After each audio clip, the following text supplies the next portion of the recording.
ಜಾಗದಲ್ಲೇ ಅಧಿಕ ಲಾಭ ನೀಡುವಂತ ಪರ್ಲ್ ಫಾರ್ಮಿಂಗ್. ನಿಮ್ಮ ಮನೆಯ ಅಂಗಳದಲ್ಲೇ ಬೆಳಿಬಹುದು ಪಳಪಳ ಹೊಳೆಯೋ ಮುತ್ತು. ದೇಶ ವಿದೇಶದಲ್ಲೂ ಇದೆ ಸಿಹಿ ನೀರಿನ ಮುತ್ತಿಗೆ ಭರ್ಜರಿ ಡಿಮಾಂಡ್. ಮುತ್ತು ಕೃಷಿಯ ಬಗ್ಗೆ ಸಂಪೂರ್ಣ ಕೋರ್ಸ್ ಕೂಡ ಲಭ್ಯ ಇದೆ ನಿಮ್ಮ ಫ್ರೀಡಮ್ ಆಪ್ ನಲ್ಲಿ. ಸ್ನೇಹಿತರೆ, ಈಗಾಗಲೇ ಮುತ್ತು ಕೃಷಿಯಲ್ಲಿ ಮುತ್ತಿನಂತ ಲಾಭ ಗಳಿಸ್ತಿರುವಂತ ಬಿಜಾಪುರದ ಶಹಬಾಸ್ ಇಸ್ಮಾಯಿಲ್ ಅವರ ಸಂಪೂರ್ಣ ಅನುಭವ ಈ ಒಂದು ಕೋರ್ಸ್ ಮೂಲಕ ನಿಮಗೆ ಸಿಗುವಂತದ್ದು.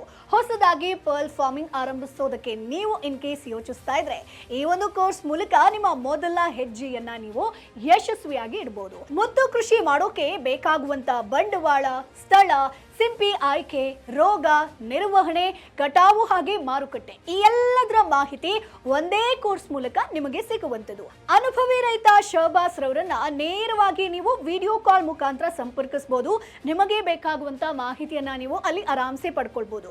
ನಮ್ಮ ಅನುಭವಿ ಮೆಂಟರ್ಸ್ ನಿಮ್ಮೆಲ್ಲ ಪ್ರಶ್ನೆಗಳಿಗೆ ಉತ್ತರವನ್ನ ಕೊಡ್ತಾರೆ ವಿಡಿಯೋ ಕಾಲ್ ಮುಖಾಂತರ. ಸೊ ಉತ್ತಮ ಸಲಹೆಯ ಜೊತೆಗೆ ನಿಮ್ಮನ್ನ ಯಶಸ್ವಿ ರೈತರನ್ನಾಗಿ ಕೂಡ ಮಾಡ್ತಾರೆ. ಸೊ ಇನ್ಯಾಗ್ತದ ಈಗಲೇ ನಿಮ್ಮ ಮೊಬೈಲ್ ನಲ್ಲಿ ಫ್ರೀಡಮ್ ಆಪ್ ಅನ್ನ ಡೌನ್ಲೋಡ್ ಮಾಡಿ, ಜೊತೆಗೆ ಮುತ್ತು ಕೃಷಿಯನ್ನ ತಿಳ್ಕೊಂಡು ಈಗಲೇ ಸ್ಟಾರ್ಟ್ ಮಾಡಿ, ಜೊತೆಗೆ ಲಕ್ಷದಲ್ಲಿ ಆದಾಯವನ್ನ ನೀವು ಗಳಿಸಿ. ಸ್ನೇಹಿತರೆ, ನಮ್ಮೆಲ್ಲರಿಗೂ ಕೂಡ ಗೊತ್ತು ಮುತ್ತು ಸಮುದ್ರದಲ್ಲಿ ಸಿಗುತ್ತೆ. ಸಮುದ್ರದ ಆಳದಲ್ಲಿ ಚಿಪ್ಪಿನೊಳಗೆ ಮುತ್ತು ಸಿಗುವಂತದ್ದು. ಸಮುದ್ರದ ಆಳಕ್ಕೆ ಹೋಗಿ ಮುತ್ತನ್ನ ನಾವು ಹುಡುಕಿಕೊಂಡು ತರಬೇಕು. ಎಸ್, ನಿಮಗ್ ಗೊತ್ತಿರೋದೆಲ್ಲಾನು ಕೂಡ ಸರಿನೇ. ಮುತ್ತು ಸಮುದ್ರದಲ್ಲೇ ಸಿಗೋದು, ಕಪ್ಪೆ ಚಿಪ್ಪಿನೊಳಗೆ ಮುತ್ತಿರುತ್ತೆ. ಆದ್ರೆ ನಿಮಗೆ ಗೊತ್ತಿಲ್ಲದೆ ಇರುವಂತ ಇನ್ನೊಂದು ವಿಷಯ ಏನು ಅಂತಂದ್ರೆ, ನದಿ ಆಗಿರ್ಬೋದು, ಕೆರೆ ಕಟ್ಟೆಗಳಂತಹ ಸಿಹಿ ನೀರಿನಲ್ಲೂ ಕೂಡ ಮುತ್ತು ಬೆಳೆಯುತ್ತೆ. ಅದು ನಿಮಗೆ ಲಾಭನೂ ಕೂಡ ತಂದ್ಕೊಡುತ್ತೆ. ಚಿಕ್ಕ ಚಿಕ್ಕ ತೊಟ್ಟಿಗಳಿಂದ ಹಿಡಿದು ದೊಡ್ಡ ದೊಡ್ಡ ಪಾಂಡ್ಗಳನ್ನ ಮಾಡಿ ಸಿಹಿ ನೀರಿನಲ್ಲಿ ಮುತ್ತು ಬೆಳೆದು ಇವತ್ತು ರೈತರು ಲಕ್ಷದಲ್ಲಿ ಆದಾಯವನ್ನ ಗಳಿಸ್ತಾ ಇದ್ದಾರೆ. ಸೊ ನಮ್ಮಲ್ಲಿ ಬೆಳೆಯುವಂತಹ ಮುತ್ತುಗಳಿಗೆ ಹೈದರಾಬಾದ್ ಆಗಿರ್ಬೋದು, ಜೈಪುರದಲ್ಲಿ ಸಿಕ್ಕಾಪಟ್ಟೆ ಡಿಮಾಂಡ್ ಇದೆ. ಹಾಗಾದ್ರೆ ಮುತ್ತನ್ನ ಹೇಗೆ ಬೆಳೆಯೋದು, ಇದನ್ನ ಬೆಳೆಯುವಂತಹ ವಿಧಾನ ಯಾವುದು, ಎಷ್ಟು ಬಂಡವಾಳ ಬೇಕಾಗುತ್ತೆ, ಕಟಾವು ಮಾಡೋದು ಹೇಗೆ, ಮಾರ್ಕೆಟಿಂಗ್ ಎಲ್ಲಿದೆ, ಇವೆಲ್ಲದ್ರ ಬಗ್ಗೆ ಸಂಪೂರ್ಣ ಡೀಟೇಲ್ಸ್ ಈ ವಿಡಿಯೋ ಮುಖಾಂತರ ನಾನು ನಿಮಗೆ ಕೊಡ್ತೀನಿ. ಅದಕ್ಕಿಂತ ಮುಂಚೆ ನಮ್ಮ ಚಾನೆಲ್ ಅನ್ನ ಸಬ್ಸ್ಕ್ರೈಬ್ ಮಾಡಿಲ್ಲ ಅಂದ್ರೆ ಈಗಲೇ ಸಬ್ಸ್ಕ್ರೈಬ್ ಮಾಡಿ. ಹಾಯ್, ಹಲೋ, ನಮಸ್ಕಾರ. Welcome to Freedom Farming Kannada YouTube channel. ನಾನು ಚೈತ್ರ.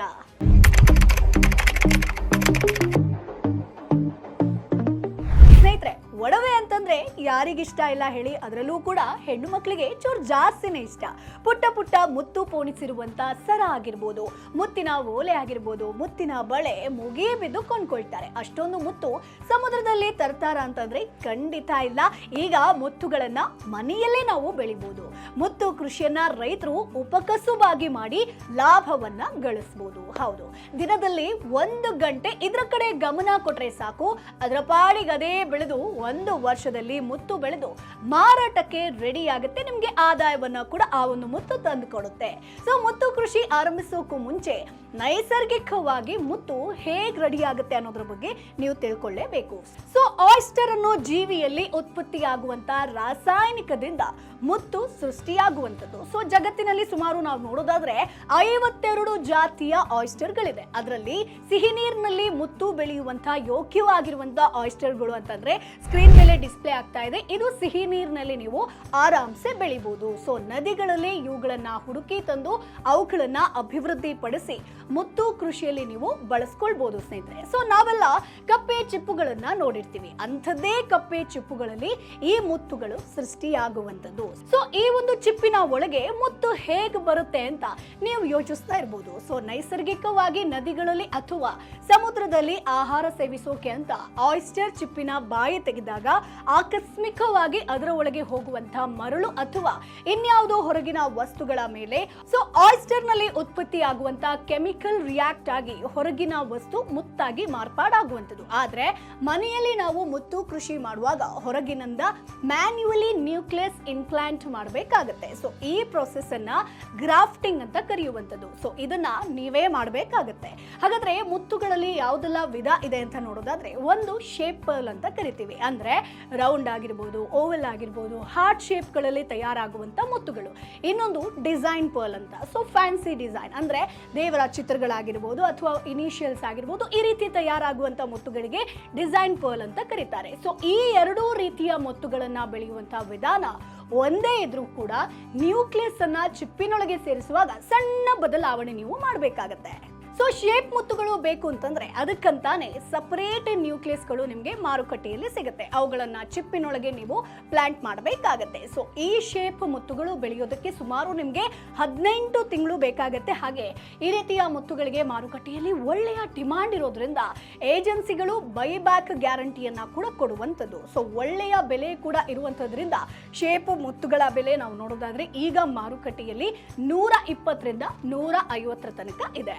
ಇನ್ನು ಡಿಸೈನ್ ಮುತ್ತುಗಳ ಬಗ್ಗೆ ಮಾತನಾಡೋದಾದ್ರೆ ಡಿಸೈನ್ ಮುತ್ತುಗಳು 8 ತಿಂಗಳಲ್ಲಿ ಕಟಾವಿಗೆ ಬರುತ್ತೆ. ಸೊ ಮಾರುಕಟ್ಟೆಯಲ್ಲಿ 80ರಿಂದ 100 ರೂಪಾಯಿವರೆಗೆ ಇದು ಸೇಲ್ ಆಗುವಂಥದ್ದು. ಸೊ ನಮಗೆ ಬೇಕಾದಂತ ಆಕಾರದಲ್ಲಿ ಮುತ್ತುಗಳನ್ನ ಡಿಸೈನ್ ಪರ್ಲ್ ಮೆಥಡ್ ಅಲ್ಲಿ ನೀವು ಬೆಳೆಸಬೇಕಾಗುತ್ತೆ. ಇವುಗಳನ್ನ ಹೆಚ್ಚಾಗಿ ಲಾಕೆಟ್ಗೆ ಬಳಸೋದ್ರಿಂದ ಬೈಬ್ಯಾಕ್ ಗ್ಯಾರಂಟಿ ನಿಮಗೆ ಅಷ್ಟಾಗಿ ಸಿಗುವಂಥದ್ದಿಲ್ಲ. ಸೊ ಚೈನ್ಗಾಗಿರ್ಬೋದು ಅಥವಾ ಬ್ರೇಸ್ಲೈಟ್ಗೆ ಏನ್ ನಾವು ಲಾಕೆಟ್ ಆಗಿ ಯೂಸ್ ಮಾಡ್ತೀವೋ ಅದೆಲ್ಲದಕ್ಕೂ ಕೂಡ ಈ ಒಂದು ಮುತ್ತು ಯೂಸ್ ಆಗುವಂಥದ್ದು. ಸೊ ಸ್ನೇಹಿತರೆ, ನಾನು ಆಗ್ಲಿಂದ ನ್ಯೂಕ್ಲಿಯಸ್ ಬಗ್ಗೆ ಹೇಳ್ತಾ ಇದ್ದೀನಿ. ಬಹುಶಃ ನೀವು ಕೇಳ್ಬೋದು ನ್ಯೂಕ್ಲಿಯಸ್ ಅಂದ್ರೆ ಏನು ಅಂತ. ಸೊ ನಾನಾಗ್ಲೇ ಹೇಳಿದಂತೆ ಆಯಿಸ್ಟರ್ ಅನ್ನೋ ಜೀವಿ ಕಪ್ಪೆ ಚಿಪ್ಪು ಅಥವಾ ಸಿಂಪಿ ಅಂತ ಏನ್ ಹೇಳ್ತೀವೋ ಅದರೊಳಗೆ ಜೀವಿಸುತ್ತೆ. ಸೊ ಆ ಒಂದು ಕಪ್ಪೆ ಚಿಪ್ಪಿನೊಳಗೆ ಹೊರಗಿನಿಂದ ಏನಾದ್ರೂ ವಸ್ತು ಸೇರಿದ್ರೆ ಅದರ ಮೇಲೆ ಆಯಿಸ್ಟರ್ ಒಂದು ರಾಸಾಯನಿಕ ಪದರ ರೀತಿ ಸೃಷ್ಟಿ ಮಾಡುತ್ತೆ. ಸೊ ಅದೇ ಮುತ್ತಾಗುವಂಥದ್ದು.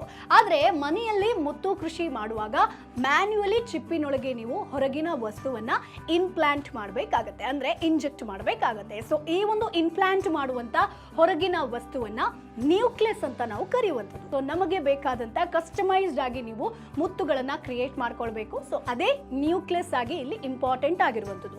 ಹಾಗಾದ್ರೆ ಸ್ನೇಹಿತರೆ, ನ್ಯೂಕ್ಲಿಯಸ್ ಇನ್ಪ್ಲಾಂಟ್ ಮಾಡುವಂತಹ ವಿಧಾನ ಏನು ಅನ್ನೋದ್ರ ಬಗ್ಗೆ ಕೂಡ ಡಿಟೇಲ್ ಆಗಿ ಹೇಳ್ತಾ ಹೋಗ್ತೀನಿ. ಸೊ ಉತ್ತಮವಾದ ಆಯಿಸ್ಟರ್ ಹಾಗೆ ಸಿಂಪಿಗಳನ್ನ ನೀವು ತಂದು ಕೊಳದಲ್ಲಿ ಬಿಡಬೇಕಾಗತ್ತೆ ಮೊದಲನೇದಾಗಿ. ಸೊ ನೆಟ್ ಟ್ರೇಗಳಲ್ಲಿ ಚಿಪ್ಪು ಇಟ್ಟು ಸಾಕೋದಕ್ಕೆ ನೀವು ಶುರು ಮಾಡಿದ್ಮೇಲೆ ಸ್ವಲ್ಪ ದಿನ ಚಿಪ್ಪುಗಳ ಆರೋಗ್ಯದ ಮೇಲೆ ಕಂಪ್ಲೀಟ್ ಆಗಿ ಗಮನ ಕೊಡಬೇಕಾಗತ್ತೆ. ಸೊ 1 ತಿಂಗಳ ನಂತರ ಆಯಿಸ್ಟರ್ ಆರೋಗ್ಯವಾಗಿದ್ರೆ ನಿಧಾನವಾಗಿ ಚಿಪ್ಪಿನ ಬಾಯನ್ನ ತೆಗೆದು ನೀವು ನ್ಯೂಕ್ಲಿಯಸ್ ಅನ್ನ 2 ಬದಿ ಇನ್ಪ್ಲಾಂಟ್ ಮಾಡಬೇಕಾಗತ್ತೆ. ಸೊ 1 ಚಿಪ್ಪಿನಲ್ಲಿ 2 ನ್ಯೂಕ್ಲಿಯಸ್ ಗಳನ್ನ ಇನ್ಪ್ಲಾಂಟ್ ಮಾಡಿ 2 ಮುತ್ತನ್ನ ನೀವು ಪಡಿಬಹುದು. ಸೊ ಇದು ತುಂಬಾ ಮುಂಜಾಗ್ರತೆಯಿಂದ ನೀವು ಮಾಡಬೇಕಾಗಿರೋದು. ಇದೇ ತುಂಬಾ ಇಂಪಾರ್ಟೆಂಟ್ ಪ್ರೊಸೆಸ್.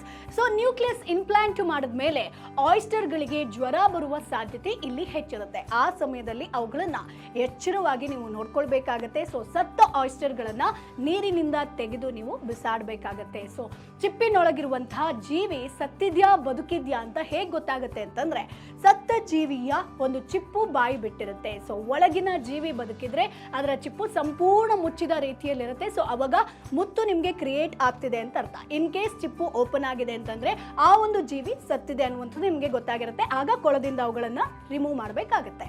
ಇನ್ನು ಸ್ನೇಹಿತರೆ, ಈ ಒಂದು ಆಯಿಸ್ಟರ್ ಏನಕ್ಕೆ ಸಾಯುತ್ತೆ? ಸೊ ಸದಾ ನೀರಿನಲ್ಲಿ ಜೀವಿಸುವಂತ ಈ ಜೀವಿಗಳಿಗೆ ನೀರಿನಿಂದಲೇ ಅನೇಕ ರೋಗಗಳು ಕೂಡ ಬರುತ್ತೆ. ನೀರಿನ pH ಲೆವೆಲ್ ಸರಿ ಇಲ್ಲ ಅಂದ್ರೂ ಕೂಡ ಇವುಗಳು ಸಾಯುವಂತ ಸಾಧ್ಯತೆ ಇರುತ್ತೆ. ಸೊ 6.5ರಿಂದ 8.5 ಒಳಗಿನ ನೀರಿನ pH ಮಟ್ಟವನ್ನ ನೀವು ಇಲ್ಲಿ ಮೇಂಟೈನ್ ಮಾಡಬೇಕಾಗುತ್ತೆ. ನೀರಿನಲ್ಲಿ ಅಮೋನಿಯಾ ಪ್ರಮಾಣ ಹೆಚ್ಚಾದ್ರೂ ಕೂಡ ಮಸಲ್ಸ್ ಸಾಯ್ತಾ ಹೋಗುತ್ತೆ. ಹಾಗಾಗಿ ಆಯಿಸ್ಟರ್ ಸಾಯೋದಕ್ಕೆ ಪ್ರಾರಂಭಿಸ್ತಾ ಇದೆ ಅಂತ ತಕ್ಷಣ ಆ ಒಂದು 70% ನಷ್ಟು ನೀರನ್ನ ನೀವು ಖಾಲಿ ಮಾಡಿ ಹೊಸ ನೀರನ್ನ ಫಿಲ್ ಮಾಡಬೇಕಾಗುತ್ತೆ. ಇನ್ನು ಸ್ನೇಹಿತರೆ, ಆಹಾರದ ಬಗ್ಗೆ ನೋಡೋದಾದ್ರೆ ಇವುಗಳ ಪ್ರಮುಖ ಆಹಾರ ಪಾಚಿ, ಸ್ಪಿರುಲಿನಾ. ಇವುಗಳನ್ನ ಸಗಣಿ, ಸಾಸಿವೆ ಹಿಂಡಿ ಆಗಿರ್ಬೋದು, ಕಡಲೆ ಹಿಂಡಿ ಹಾಕೋ ಮೂಲಕ ನೀರಿನಲ್ಲಿ ಪಾಚಿ ಬೆಳೆಯುವಂತೆ ನೋಡ್ಕೊಂಡ್ರೆ ಉತ್ತಮ ಆಹಾರ ಸಿಗುತ್ತೆ.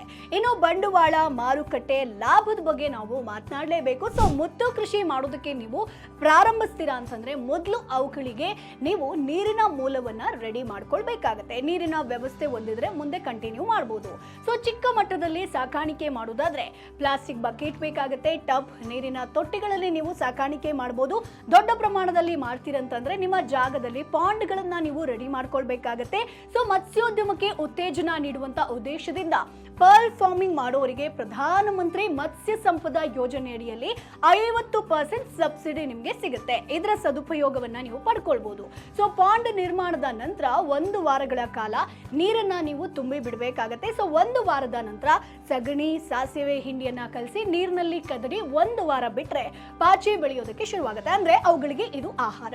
ಸೊ ಒಂದು ಮಸಲ್ಸ್ ಅಂದ್ರೆ ಆಯಿಸ್ಟರ್ ಮಾರುಕಟ್ಟೆಯಲ್ಲಿ 30 ರಿಂದ 50 ರೂಪಾಯಿಗೆ ನಿಮ್ಗೆ ಸಿಗುತ್ತೆ. ಸೊ ಇದಕ್ಕೆ ಸರ್ಕಾರದ ಸಬ್ಸಿಡಿ ಕೂಡ ಸಿಗುವಂತದ್ದು. ಸೊ ಮಸಲ್ಸ್ ಒಳಗೆ ಇಂಪ್ಲಾಂಟ್ ಮಾಡುವಂತ ನ್ಯೂಕ್ಲಿಯಸ್ ಒಂದಕ್ಕೆ 10 ರೂಪಾಯಿ ಸಿಗುತ್ತೆ. ಸೊ ಇವುಗಳನ್ನ ತಂದು ನಿಮ್ಮ ಪಾಂಡ್ ನಲ್ಲಿ ಬಿಟ್ಟು ಸರಿಯಾದ ಸಮಯಕ್ಕೆ ನ್ಯೂಕ್ಲಿಯಸ್ ಗಳನ್ನ ಇಂಜೆಕ್ಟ್ ಮಾಡಿದ್ರೆ 1 ವರ್ಷದಲ್ಲಿ ಮುತ್ತು ಮಾರಾಟಕ್ಕೆ ರೆಡಿ ಆಗುವಂತದ್ದು. ಹೈದರಾಬಾದ್, ಜೈಪುರದಲ್ಲಿ ಮುತ್ತುಗಳಿಗೆ ಸಿಕ್ಕಾಪಟ್ಟೆ ಡಿಮಾಂಡ್ ಇದೆ. ನೀವು ಅಲ್ಲಿಗೆ ಸೇಲ್ ಮಾಡಬಹುದು. ಇಲ್ಲ ಅಂತಂದ್ರೆ ನೀವೇ ಮುತ್ತಿನ ಹಾರ ಅವುಗಳನ್ನೆಲ್ಲ ತಯಾರಿಸ್ತೀರಾ ಅಂತಂದ್ರೆ ಇನ್ನೂ ಒಳ್ಳೆಯದು. ಅಷ್ಟೇ ಅಲ್ಲ, ಕೆಲವು ಕಂಪನಿಗಳ ಕಾಂಟ್ರಾಕ್ಟ್ ಮೇಲೆ ಅಂದ್ರೆ ನಿಮಗೆ ಆಯಿಸ್ಟರ್ ಗಳನ್ನ ಅವರೇ ಕೊಡ್ತಾರೆ, ನಿಮ್ಮ ನೀರಿನ ತೊಟ್ಟಿಯಲ್ಲಿ ಸಾಕೋದಕ್ಕೆ ಹೇಳ್ತಾರೆ. ಸೊ ನ್ಯೂಕ್ಲಿಯಸ್ ಇಂಪ್ಲಾಂಟ್ ಮಾಡುವ ಟೈಮಲ್ಲಿ ಕಂಪನಿಯವರೇ ಬಂದು ಇಂಪ್ಲಾಂಟ್ ಅನ್ನ ಮಾಡುವಂತ, ಆಮೇಲೆ ಅವರೇ ನಿಮ್ಮಿಂದ ಮುತ್ತನ್ನ ಕೊಂಡ್ಕೊಳ್ತಾರೆ. ಸೊ ಒಂದಿಷ್ಟು ರೇಟ್ ಅಂತ ಫಿಕ್ಸ್ ಮಾಡ್ತಾರೆ. ಇಲ್ಲ ನೀವೇ ನೇರವಾಗಿ ಮಾರಾಟ ಮಾಡಬಹುದು, ಇದರಲ್ಲಿ ಹೆಚ್ಚಿನ ಆದಾಯವನ್ನ ನೀವು ಗಳಿಸ್ತೀರಾ. ಹಾಗಾಗಿ ಸೊ ನಿಮ್ಮದೇ ಆದಂತಹ ಮಾರುಕಟ್ಟೆಯನ್ನ ನೀವು ಕಂಡ್ಕೊಂಡ್ರೆ ಇನ್ನೂ ಉತ್ತಮ. ಸೊ ಇದು ಮುತ್ತು ಕೃಷಿಯ ಒಂದು ಸಣ್ಣ ಇಂಟ್ರೋ ವಿಡಿಯೋ ಸ್ನೇಹಿತರೆ. ಉಪಕಸುಬಾಗಿ ಮುತ್ತು ಕೃಷಿಯನ್ನ ರೈತರು ಯಾವ ರೀತಿಯಾಗಿ ಆಯ್ಕೆ ಮಾಡ್ಕೊಂಡ್ರೆ ದಿನದಲ್ಲಿ 1 ಗಂಟೆ ಇದಕ್ಕೆ ನೀವು ಸಮಯವನ್ನ ಕೊಟ್ಟರು ಸಾಕು, ಒಂದೇ ವರ್ಷದಲ್ಲಿ ಲಕ್ಷ ಆದಾಯವನ್ನ ಪಡಿಬಹುದು. ಸೊ ರೈತರೇ, ನೀವು ಫ್ರೀಡಮ್ ಆಪ್ ಅನ್ನ ಡೌನ್ಲೋಡ್ ಮಾಡಿದಾಗ ಇಲ್ಲಿ ಸರ್ಚ್ ಅಲ್ಲಿ ಪರ್ಲ್ ಫಾರ್ಮಿಂಗ್ ಅಂತ ಹುಡುಕಿದ್ರೆ ಇಲ್ಲಿ ನಿಮ್ಗೆ ಕಾಣಿಸುತ್ತೆ. ಪರ್ಲ್ ಕೃಷಿ ಆರಂಭಿಸಿ ವರ್ಷಕ್ಕೆ 50 ಲಕ್ಷಕ್ಕೂ ಹೆಚ್ಚು ಲಾಭವನ್ನ ನೀವು ಗಳಿಸಬಹುದು ಅಂತ. ಸೊ ಆ ಒಂದು ಕೋರ್ಸ್ ಮೇಲೆ ಕ್ಲಿಕ್ ಮಾಡಿದಾಗ ನಿಮ್ಗೆ ಮೊದಲನೇದಾಗಿ ಒಂದು ಟ್ರೈಲರ್ ನಿಮ್ಗೆ ಸಿಗುತ್ತೆ. ಅಂದ್ರೆ ಈ ಒಂದು ಕೋರ್ಸ್ ಅಲ್ಲಿ ಏನೇನ್ ಇದೆ ಅನ್ನುವಂತ ಒಂದು ಚಿಕ್ಕ ಝಲಕ್ ಸಿಗುವಂತದ್ದು. ಅದಾದ ಮೇಲೆ ನಿಮ್ಗೆ ಮಾರ್ಗದರ್ಶಕರ ಪರಿಚಯ ಕೂಡ ಸಿಗುತ್ತೆ. ಅಂದ್ರೆ ನಿಮ್ಗೆ ಯಾರು ಹೇಳ್ಕೊಡ್ತಾರೋ ಅವರ ಒಂದು ಬ್ಯಾಕ್ ಗ್ರೌಂಡ್ ಕೂಡ ನಿಮ್ಗೆ ಇಲ್ಲಿ ಗೊತ್ತಾಗುವಂಥದ್ದು. ಅದಾದ ಮೇಲೆ ನೀವು ಬಂಡವಾಳ ಆಗಿರ್ಬೋದು, ನೋಂದಣಿ ಆಗಿರ್ಬೋದು, ಸ್ಥಳದ ಆಯ್ಕೆಯ ಬಗ್ಗೆ ಮಾಹಿತಿ ಸಿಗುತ್ತೆ. ಪರ್ಲ್ ಕೃಷಿಗೆ ಅಗತ್ಯ ಸಲಕರಣೆ ಆಗಿರ್ಬೋದು, ಮೂಲ ಸೌಕರ್ಯ ಏನೇನ್ ಇರಬೇಕು ಅನ್ನೋದನ್ನ ಕೂಡ ನಿಮ್ಗೆ ಇಲ್ಲಿ ಮೆಂಟರ್ಸ್ ಹೇಳ್ಕೊಡ್ತಾರೆ.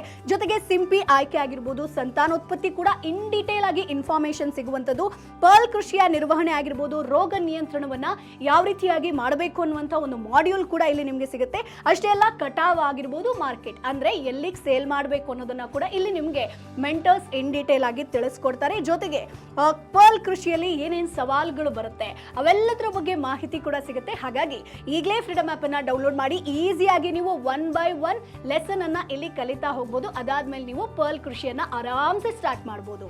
ಮುಂದಿನ ಎಪಿಸೋಡ್ ಅಲ್ಲಿ ಮತ್ತೆ ನಿಮ್ಮನ್ನ ಭೇಟಿ ಆಗ್ತೀನಿ. ಅಲ್ಲಿವರೆಗೂ ಟಾಟಾ, ಬೈ ಬಾಯ್.